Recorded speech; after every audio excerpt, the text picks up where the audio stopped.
நமஸ்காரம்.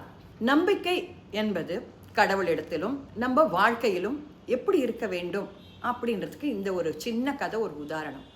குமரில பட்டர் அப்படின்ற ஒரு மீமாம்சகர் இருந்தார். அவருக்கு பௌத்த மதத்தின் அடிப்படைகளை தெரிந்து கொள்ள வேண்டும் என்று ரொம்ப ஆசை.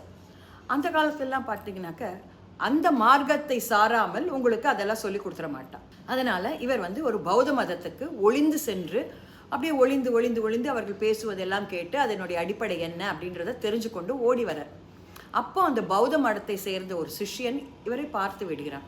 அவன் பின்னாடியே துரத்தி கொண்டு வந்து இவரை ஒரு மலை உச்சிக்கு அழைச்சி சென்று அங்கிருந்து தள்ளி விடுகிறார்.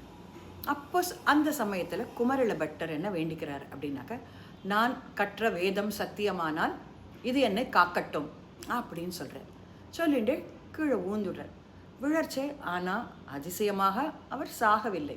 ஆனால் உடம்பு கை காலெல்லாம் நல்லா அடி, ரத்தமும் இதுவாக இருக்குது. இவருக்கு ஒரு கொஞ்சம் வருத்தம், என்னடா இப்படி ஆகிப்போச்சு அப்படி சொல்லிட்டு தன்னுடைய குருவை நோக்கி ஓடுகிறார். குருவிடம் போய் சொல்லுகிறார், இந்த மாதிரி என்ன ஆச்சு அப்படின்னு கேட்குறார். இல்லை, நான் இந்த மாதிரி தெரிஞ்சுட்டு வந்தேன், அவர்கள் என்னை மலையிலிருந்து தள்ளி விட்டார்கள் அப்படின்னு. அப்போ நீ என்ன பண்ண அப்படின்னு கேட்குறேன். நான் வேண்டிண்டேன், நான் கற்ற வேதம் உண்மையானால் சத்தியமானால் எனக்கு ஒன்றும் இல்லாமல் காப்பாற்றட்டும் அப்படின்னு வேண்டிட்டேன் அப்படின்னு. அதனால் எனக்கு இப்போ இவ்வளோ அடிபட்டிருக்கே அப்படின்னு கேட்குறாரு. அடிபட்டது சரிதான் அப்படின்றவர். இவருக்கு ரொம்ப ஷாக்கு. என்ன அப்படி சொல்கிறீங்க குருவே அப்படின்னு கேட்குறாரு. பின்ன நீ வேண்டிடத்துலேயே உனக்கு நம்பிக்கை இல்லாதது தெரிக்கிறதே அப்படின்றது. அதாவது நீ எப்படி வேண்டியிருக்க வேண்டும் அப்படின்னாக்க, நான் கற்ற வேதம் சத்தியம், அது என்னை காக்கும் அப்படின்னு வேண்டிட்டு இருந்தீங்கன்னா இந்த அடி கூட படாமல் வந்திருப்ப அப்படின்ற.